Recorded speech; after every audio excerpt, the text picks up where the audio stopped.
আজকে আমি আপনাদের সাথে অসম্ভব মজার একটি কেকের রেসিপি শেয়ার করব। এই একটা কেক বানিয়ে পুরো সপ্তাহ জুড়ে বাচ্চাদের টিফিনে অথবা বিকালের নাস্তায় চায়ের সঙ্গে খেতে পারবেন। এই কেকটি বাচ্চা থেকে বড় সবাই খুবই পছন্দ করবে। আরও যদি হয় আমার মতো কেক লাভার, তাহলে তো কোনো কথাই নেই। আর এই কেকটি যে কেউ খুব সহজেই বানিয়ে নিতে পারবে। কেকটা বানানোর জন্য একটা বাটিতে নিচ্ছি 2 কাপ পরিমাণ ময়দা। ময়দার পরিবর্তে এখানে আপনারা চাইলে প্যাকেটের যে আটাটা আছে ওটাও নিতে পারেন।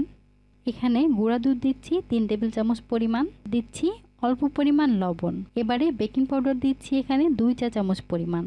প্রতি 1 কাপ পরিমাণ ময়দার জন্য 1 চা চামচ পরিমাণ বেকিং পাউডার নিতে হয়। এই কেক তৈরিতে আমি বেকিং সোডা অথবা কর্নফ্লাওয়ার এগুলার কিছুই দিব না। এগুলা ছাড়াও কিন্তু কেকটা এমনিতেই অনেক সফট হয়। এবারে শুকনো উপকরণগুলোকে চেলে নিতে হবে। আর এই কাজটা কিন্তু অবশ্যই করতে হবে। আমি অফ ক্যামেরায় এগুলোকে চেলে নিয়েছি। এবার একটা বড় বোলের মধ্যে নর্মাল টেম্পারেচারের 4টা বরফ সাইজের ডিম ভেঙে নিয়েছি। আর ডিমগুলো কিন্তু অবশ্যই নর্মাল টেম্পারেচারের হতে হবে। তো ডিমটাকে আমি ইলেকট্রিক বিটারের মিডিয়াম স্পিডে বিট করে নিচ্ছি, সাথে অল্প অল্প করে চিনি অ্যাড করে দিচ্ছি। এখানে আমি 1 কাপ পরিমাণ চিনি নিয়েছি। আমি যেহেতু মিষ্টির পরিমাণ একটু কম খাই, সেজন্য 1 কাপ নিয়েছি। আপনারা যদি মিষ্টি একটু বেশি খান সেক্ষেত্রে 1 কাপ পরিমাণ দিবেন, সাথে আরও 1/4 কাপ পরিমাণ চিনি অ্যাড করে দিবেন। তো যতক্ষণ পর্যন্ত চিনির দানাগুলো গলে না যায় ততক্ষণ পর্যন্ত বিট করে নিচ্ছি। এবারের মধ্যে তেল দিয়ে দিচ্ছি 1 কাপের 4 ভাগের 3 ভাগ পরিমাণ, অর্থাৎ 3/4 কাপ। তো তেলটাকে এখানে একবারে দেওয়া যাবে না, 2 বারে দিয়ে 1 মিনিটের মতো বিট করে নিচ্ছি। তেল দেওয়ার পর খুব বেশি সময় নিয়ে এটাকে বিট করা যাবে না। কেকের মধ্যে সুন্দর একটা ফ্লেভারের জন্য এখানে লেবুর যে সবুজ অংশটা আছে সেটাকে গ্রেট করে নিচ্ছি। কেকের মধ্যে লেবুর এই ফ্লেভারটা কিন্তু আমার কাছে অনেক ভালো লাগে। আপনাদের ভ্যানিলা অথবা অরেঞ্জ যেটাই পছন্দ এখানে 2 চা চামচ দিয়ে দিবেন। তো এখানে লেবুর যে সবুজ অংশটা সেটাকে আমি পুরোটাই গ্রেট করে নিয়েছি।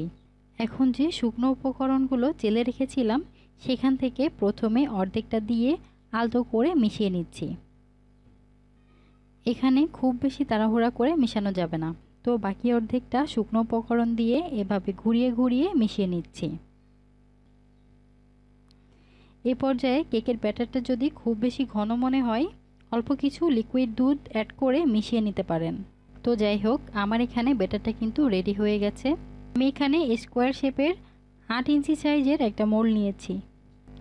সামান্য পরিমাণ তেল নিয়ে এই মোল্ডের চারি সাইডে ভালো করে ব্রাশ করে নিচে একটা বেকিং পেপার দিয়েছি।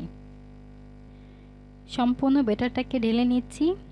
ঢেলে নেওয়ার পর কিছু বাদাম আর কিশমিশ ছোট করে কেটে নিয়েছিলাম সেটা ওপর থেকে দিয়ে দিচ্ছি। তো ওপর থেকে যে কোনো ড্রাই ফ্রুটস কেটে দিলে দেখতে যেমন সুন্দর হয়, খেতেও কিন্তু অনেক মজা হয়। এখন কেকটাকে বেক করে নেব। তার জন্য আগে থেকেই ওভেনটাকে 10 মিনিটের জন্য প্রিহিট করে নিয়েছি। তো প্রিহিটেড ওভেনে কেকটাকে 45 থেকে 50 মিনিটের জন্য আপ ডাউন হিট 180 ডিগ্রিতে বেক করে নেব। 50 মিনিট পর কেকটাকে ওভেন থেকে বের করে নিয়েছি। পুরোপুরি ঠান্ডা হওয়ার পর কেকটাকে ডিমোল্ড করে নিচ্ছি। দেখে নিশ্চয়ই বুঝতে পারছেন কেকটা মাশাআল্লাহ কতটা সুন্দর হয়েছে। অনেক সুন্দর একটা ঘ্রাণ বের হয়েছে। কেকটা কেটে দেখিয়ে দিচ্ছি কতটা সফট হয়েছে। তো আমার বাসার সবাই কিন্তু কেকটা খেয়ে খুবই প্রশংসা করেছে। এভাবে বাসায় একবার বানিয়ে দেখতে পারেন, সবাই খুব পছন্দ করে খাবে। তো আজকে এই পর্যন্তই। আল্লাহ হাফেজ।